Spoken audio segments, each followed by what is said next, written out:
자, 그럼 이번엔 정치의 맥락과 그 이면을 짚어주실 전문가분들과 함께하도록 하겠습니다. 안녕하십니까? 어서 오세요. 안녕하세요. 예. 자, 들으신 대로 음주운전으로 무리를 빚었던 문다혜 씨가 이 3중 수사를 받을 처지에 놓였다, 이런 내용인데, 장 기자, 이 먼저 첫 번째로는 들으신 대로 이 전 남편 서모 씨 이 특혜 채용 관련 검찰 조사인데, 이 전 남편 특혜 채용은 어떤 의혹인지 한번 정리부터 해볼까요? 네, 검찰은 타이 이스타젯 실소유주인 이상직 전 국회의원이 2018년 중소벤처기업진흥공단 이사장으로 임명된 것과 4개월 뒤 문다혜 씨 전 남편 서 씨가 타이 이스타젯 전무이사로 채용된 것 사이에 연관성이 있다고 보고 지금 수사 중입니다. 서 씨가 이 타이 이스타젯에서 근무하면서 받은 월급 그리고 주거비 등 2억 2,300만 원은 결국 이상직 전 의원이 이 중진공 이사장이 되고 이 문 전 대통령에게 건넨 뇌물이라는 게 검찰의 시각입니다. 검찰은 이를 입증하기 위해서 다혜 씨의 자택 그리고 사무실을 압수수색했었는데요. 다혜 씨 측 변호인에게 이달 중에 날짜를 정해서 검찰에 출석해달라고 통보를 했고, 현재 다혜 씨 측과 이 소환 일정을 조율 중인 것으로 알려지고 있습니다. 네, 자, 이승훈 부위원장님, 문 전 대통령 부부에게 받은 이 금전 지원 등을 검찰이 좀 물을 깨긴 것 같은데, 뭐 핵심은 이거 아니겠습니까? 경제 공동체 아니냐, 이런 것들이 쟁점이 될 것 같아요. 그렇죠. 그러니까 이제 사위가 일을 해서 받은 돈이잖아요. 그렇다고 한다면 뇌물이라고 보기 어려운데 이걸 왜 뇌물로 지금 검찰이 주장하고 있냐면, 타이스타젯에 취직을 하게 된 것이 바로 대통령 쪽에 부착이 있었던 거 아니냐. 네. 그리고 사실상 경제적으로 다혜 씨가 지원을 받고 있었는데 여기에 취직하면서 경제적 지원을 받지 않았기 때문에 이건 결국에는 문재인 전 대통령이 받은 것과 같다라고 하면서 경제적 공동체다라고 이제 검찰이 주장하고 있는데요. 이 부분과 관련해서 문대인 씨나 문재인 전 대통령은 아니 이미 경제적으로 결혼까지 해서 나갔고 자신들이 취직해서 일을 하는 건데 이게 어떻게 뇌물인 것이냐라고 하면서 우리는 경제적 공동체가 아니라 가족으로서의 운명 공동체다 이렇게 비판을 하고 있고요. 과거 이제 곽상도 씨 보면은 오히려 이제 뇌물죄가 아닌 제3자 뇌물죄로 적용을 했기 때문에 적용하지 않았기 때문에 거기도 경제적 공동체가 문제가 됐었거든요. 네. 그래서 이제 곽상도 씨 아들은 오히려 별도로서 살고 있었기 때문에 경제적 공동체가 아니다 이랬는데 이 사건의 경우에는 오히려 경제적 공동체이기 때문에 뇌물죄로서 처벌된다. 뭐 이렇게 검찰이 주장하는 겁니다. 어떻게 보십니까, 손혁범 의사님? 뭐 이 금전적 편의 제공이냐, 뭐 대가성 있느냐, 이 태주 이주 지원 의혹 관련해서요, 어떻게 보십니까? 지금 이제 그 경제 공동체는 아무런 이게 중요한 요건이 아닙니다. 이거 언론이 잘못 알고 있는 거예요. 예를 들어 이제 그 직계 가족이 받으면 다 이게 직접 뇌물죄예요. 제3자가 아니고. 네. 그러면 이게 뭐가 쟁점이냐 하면 결국은 이제 이거 이상직 이분이 중진공 이사장 되는 거 하고 네. 그다음에 이거 타이스타젯의 취업 있잖아요. 뭐 저는 위장 취업이라 보는데 일한 게 없으니까 이거하고 이제 그 대가성 연관성이 있느냐 이게 제일 중요한 거예요. 네. 곽상도 의원도 마찬가지예요. 뭐 아들이 퇴직금 명목으로 뭐 사시고 받았다 예를 들어. 근데 이거 곽상도 의원이 해준 게 뭐 있느냐? 그때 뭐 하나는 컨소시엄 어쩌고 저쩌고 있잖아요. 이런 게 직무 관련하고 대가성이 중요한 거예요.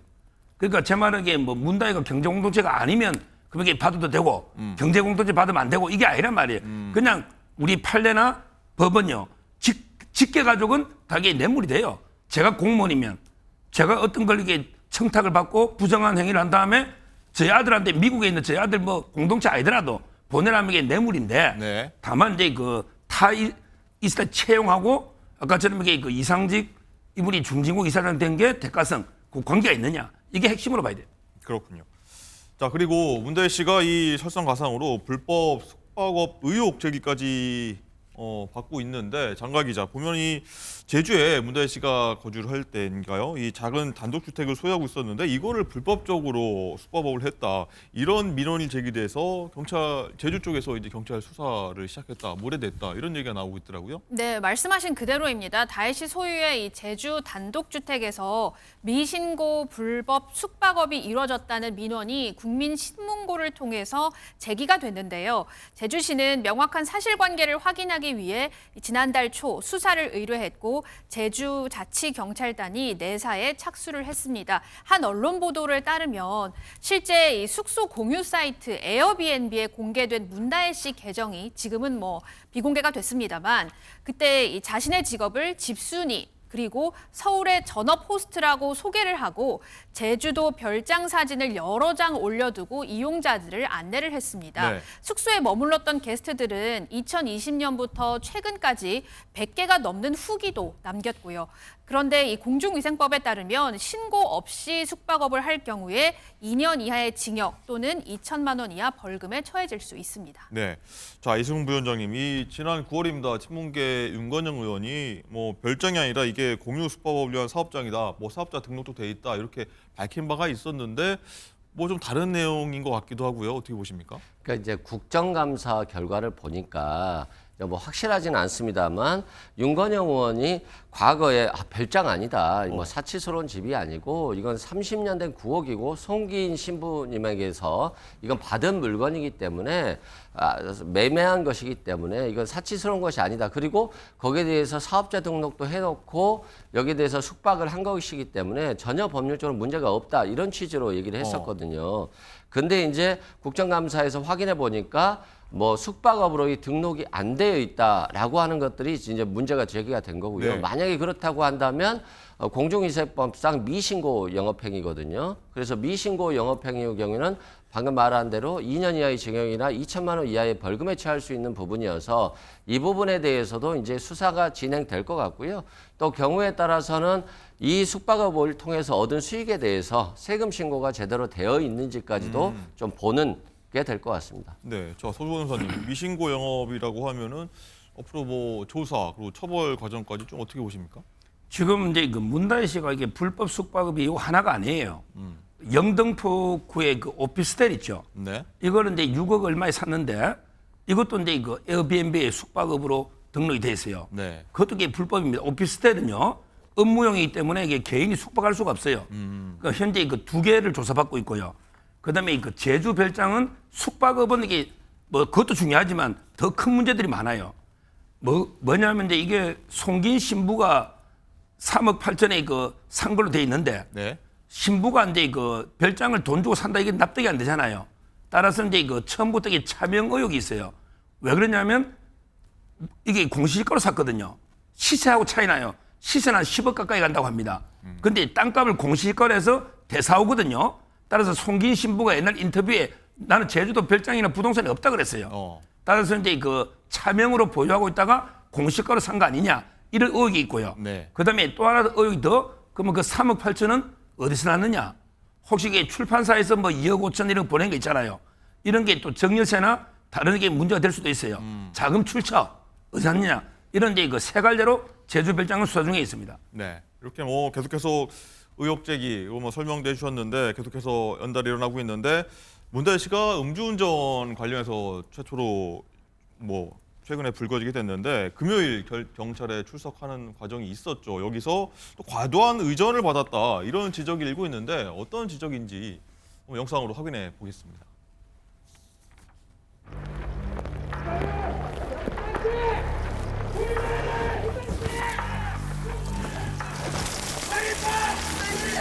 같이 음주운전 하신 사람 음주운전 안 말렸나요? 당일에 술 얼마나 마시는데? 음주운전으로 경찰 조사 받으시는데 한 말씀 부탁드립니다. 음주운전으로 경찰 조사 받으시는데 한 말씀 부탁드립니다. 죄송합니다. 확실히 조사받겠습니다. 혐의는 전부 다 인정하셨나요?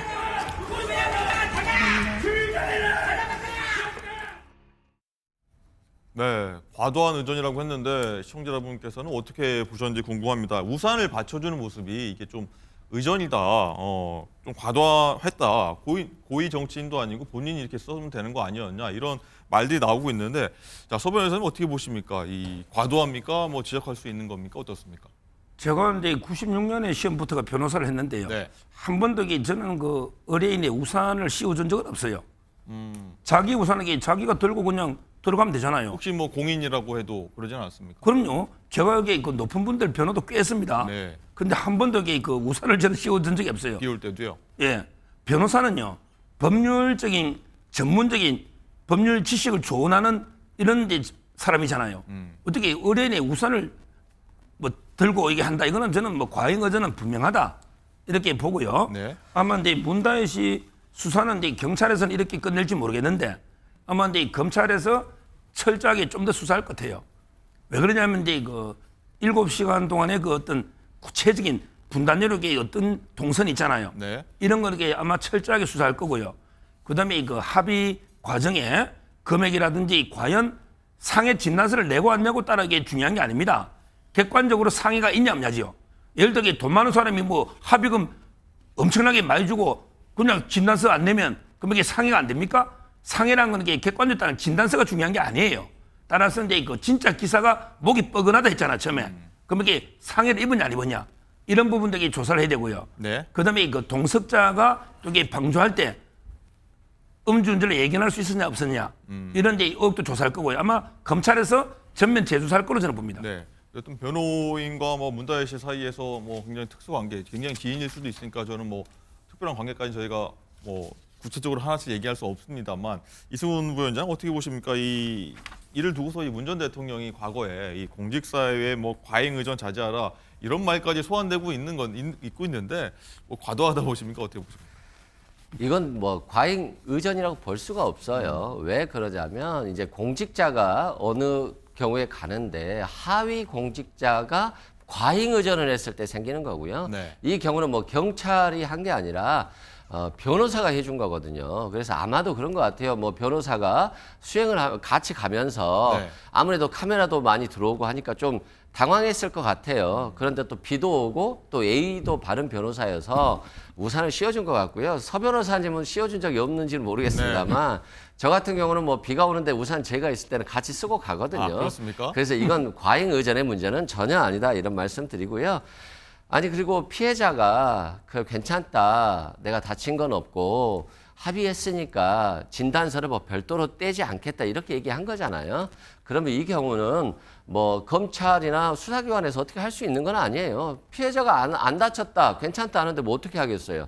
그리고 동석자의 경우에도 본인이 이미 문다혜 씨하고 한 30분 정도 헤어진 이후에 문다혜 씨가 운전을 했기 때문에 음주운전 방조도 될 수가 없다는 측면에서 이번 조사로 이 사건은 마무리될 것으로 보여집니다. 네. 뭐 우산 씌워준 문제는 뭐 때에 따라 다르다, 뭐 경우에 따라 다르다 이렇게 한번 결론을 한번 내려보고요. 자 그리고 장가 기자, 이 문다혜 씨가 취재진의 사죄문 제목으로 일단 해서는 안 될 잘못을 했다 이렇게 공식 사과를 했는데 구체적으로 어떤 잘못을 했다 이렇게 얘기를 한 건가요? 네, 우선 말씀하신 것처럼 해선 안 될 큰 잘못을 했고 굉장히 부끄럽다라면서 글로 말하는 게 자신의 마음을 더 솔직하게 표현할 수 있을 것 같아서 글로 사죄의 말을 전한다고 했습니다. 또 피해 차량을 운전한 택시 기사님께도 죄송하다면서 이후 자신의 사죄를 받아준 데 대해 감사하다고 했습니다. 그러면서 앞으로는 자신을 잘 성찰하겠다, 깊이 사죄드립니다라고 했습니다. 네. 어쨌든 3중 수사를 받게 된 문다혜 씨 수사 상황 저희가 들어온 대로 계속해서 다뤄.